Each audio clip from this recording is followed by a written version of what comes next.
Il est 18 heures à Abidjan, c'est l'heure du Flash Info. Bonsoir à tous et bienvenue.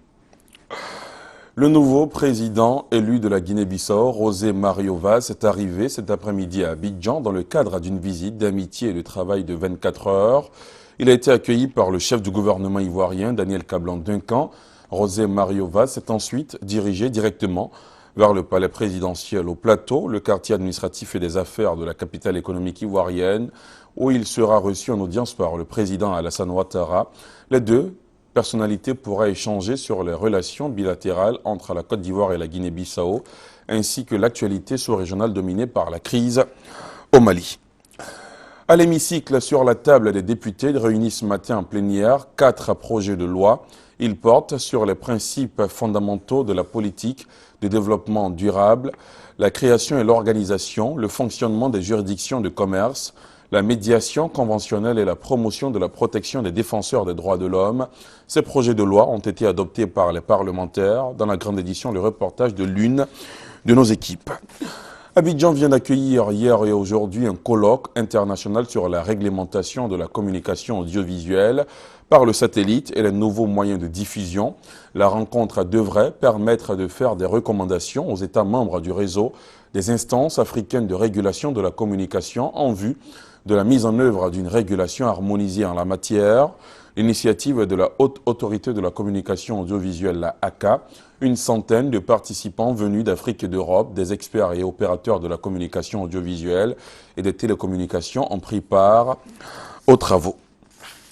Pour soutenir le gouvernement dans sa lutte contre l'utilisation des sachets plastiques, les supermarchés Prosuma et Sokosi ont procédé hier à Marcory au lancement officiel des caisses vertes, un projet pour amener la population à faire leurs achats avec notamment des paniers, histoire d'adopter un comportement éco-citoyen. Rappelons que dès novembre prochain, le décret d'interdiction de la production, l'importation, la commercialisation et la détention des sachets plastiques entrera en vigueur. Une belle prise pour la direction de la police forestière et du contentieux. Elle vient de mettre à la main sur une importante quantité de bois frauduleux dans les départements de Bangouanou et d'Aoukro. Il s'agit de près de 80 tonnes de bois, estimées à plusieurs dizaines de millions de francs CFA. Les chargements de bois étaient destinés au marché des pays de la sous-région.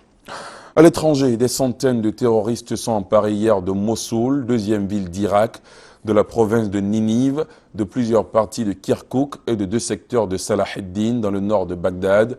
Le Premier ministre a demandé l'état d'urgence et le gouvernement va armer les citoyens prêts à se battre, tandis que des milliers de civils ont pris la fuite. On termine ce flash en football, surtout qu'on est à la veille de la grande messe du football mondial.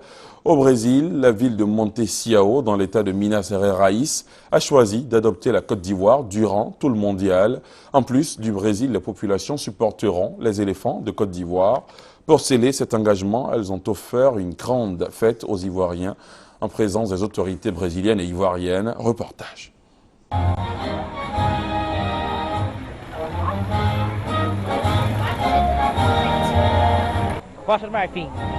Côte d'Ivoire, sentez-vous à la maison, vous êtes chez vous. Ici, la population de Montsion va vous supporter contre le Japon et vous allez gagner. Les Ivoiriens sont officiellement membres de la communauté de Monteciao, située à 500 mètres du camp des éléphants. Ils ont été fêtés par les populations de la ville du Tricot en présence de l'ambassadeur de Côte d'Ivoire et d'une communauté ivoirienne. Fils de la région, le joueur brésilien Oscar était également de la partie. C'est une tradition pour cette région. Et il y a eu 12 sélections qui ont voulu venir ici. Et nous sommes heureux que ce soit la sélection de Côte d'Ivoire qui a été élue pour venir dans notre base que je représente. Une mobilisation extraordinaire avec 400 enfants qui se sont surpassés pour faire plaisir à la Côte d'Ivoire.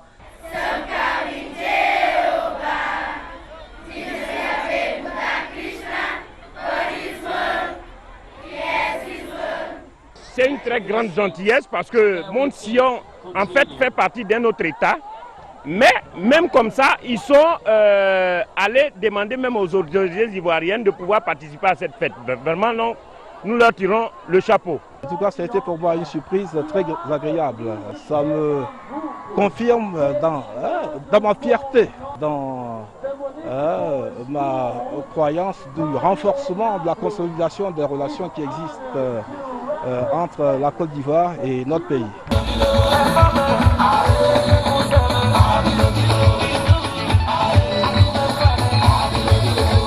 Monte Siao sera avec les supporters ivoiriens le 12e homme des éléphants de Côte d'Ivoire durant tout le mondial.